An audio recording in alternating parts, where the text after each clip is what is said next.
சட்டமன்ற தேர்தல் வீகம்ங்கிறது திமுக எதிர்ப்புங்கிற எண்ணத்திலே போன ஒரு சூழ்நிலையில திமுகவை ஸ்ட்ராங்கா எதிர்த்த 2 கட்சிகளுமே பலன் அடைஞ்சிருக்காங்க.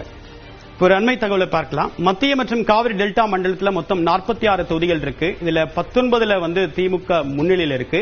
மத்திய மற்றும் காவிரி டெல்டால அதிமுக 15 இடங்கள்லையும் தாவேகா 12 இடங்கள்லையும் முன்னிலையில் இருக்கு. சோ இந்த தொகுதிகளை பொறுத்த வரைக்கும் பெரும்பாலும் திமுகவுடைய கோட்டை அப்படின்னு சொல்ல முடியும். கடந்த சட்டமன்ற தேர்தலில் இந்த இடங்கள்ல ஒட்டுமொத்தமாக 3 இடங்கள்ல தான் அதிமுக வின் பண்ணியிருந்தது.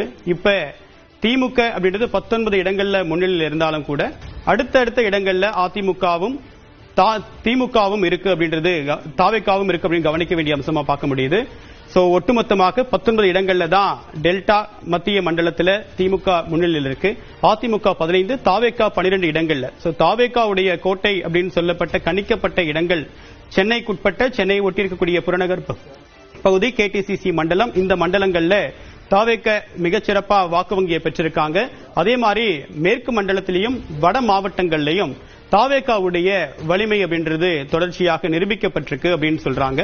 இன்னொரு பக்கம் சில இடங்கள்ல திமுகவுடைய கோட்டையில ஒரு மிகப்பெரிய பாதிப்பை தாவேகா ஏற்படுத்தியிருக்கு.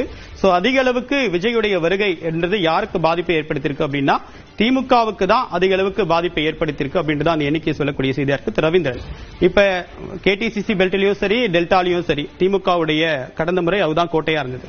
இப்ப இந்த இடங்கள்ல இவ்வளவு எளிதா தாவேக முன்னிலையில் இருப்பதற்கான காரணம் என்ன? அவங்களுடைய பெர்ஃபார்மன்ஸ்க்கு என்ன காரணம் நினைக்கிறேன்? இதுதான் திமுகவுக்கு கூட்டணி கட்சிகளோட அந்த வாக்கு வங்கி சோசியல் இது கை கொடுக்காத ஒரு சூழ்நிலை ஆகிப்போச்சு.